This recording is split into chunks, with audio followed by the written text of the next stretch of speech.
തിരുവനന്തപുരം പാറശാല പരശുവയ്ക്കലിൽ വീടിന്റെ ജനൽ കമ്പി വളച്ച് അകത്ത് കയറി വീടിനുള്ളിലെ അലമാരയിൽ സൂക്ഷിച്ചിരുന്ന 5 പവനോളം സ്വർണ്ണാഭരണങ്ങളും 80,000 രൂപയും കവർച്ച നടത്തി.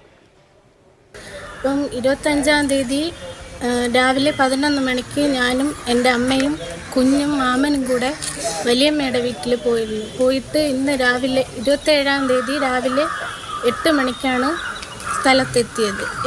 ഡോറ് തുറന്നപ്പോൾ അലമാരയും എല്ലാം കുത്തി തുറന്ന് 2 വളയും പിന്നെ 2 കമ്മൽ, 2 ജോഡി മോതിരം, 2 ജോഡി കമ്മൽ എല്ലാം മോഷണം പോയിരിക്കുന്നു. കുറേ പൈസയും വീട് പണിക്കായി വെച്ചിരുന്ന പൈസയും കൊണ്ടുപോയി.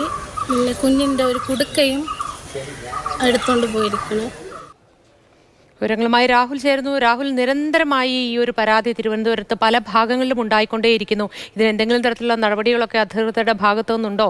ഇത് ആരാണെന്ന് സംബന്ധിച്ച് ഈ മോഷണത്തിൽ എന്തെങ്കിലും തുമ്പ് ലഭിച്ചിട്ടുണ്ടോ? മോദി, തീർച്ചയായും തിരുവനന്തപുരത്തെ ഈ ഉൾമേഖലകൾ പാറശാല പരശുവയ്ക്കൽ ആണ് ഇപ്പോൾ മോഷണം നടന്നിരിക്കുന്നത്. അത്തരത്തിൽ ഉൾപ്രദേശങ്ങളിൽ ഇത്തരത്തിൽ സമാന രീതിയിലുള്ള മോഷണങ്ങൾ നടക്കുന്നുണ്ട്. അതിൽ നാട്ടുകാർ പരാതി പറയുന്നുണ്ട്. ഇവിടെ ശ്രദ്ധിക്കേണ്ട കാര്യം, ആളൊഴിഞ്ഞ വീടുകൾ നോക്കി വെച്ചിട്ട് രാത്രിയാണ് മോഷണം നടത്തുന്നത്. ഇവരും ഈ പറഞ്ഞതുപോലെ സന്തോഷും കുടുംബവും ബന്ധുവീട്ടിൽ പോയിരുന്നു. പിന്നീട് തിരിച്ചെത്തിയപ്പോഴാണ് മോഷണ വിവരം അറിയുന്നത്.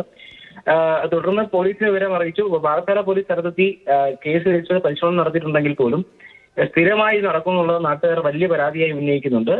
ഇവർ രാവിലെ എത്തുകയോ അല്ലെങ്കിൽ മറ്റു സമയങ്ങളിലെത്തി ആളില്ലാത്ത വീടുകൾ നോക്കിയാണ് മോഷണം നടത്തുന്നത്. വലിയ പരാതി പ്രദേശവാസികൾ ഉന്നയിക്കുന്നുണ്ട്. 5 പവനോളം സ്വർണ്ണാഭരണങ്ങളും 80,000 രൂപയും മോഷണം പോയെന്നാണ് വീട്ടുകാർ നമ്മോട് പറഞ്ഞത്.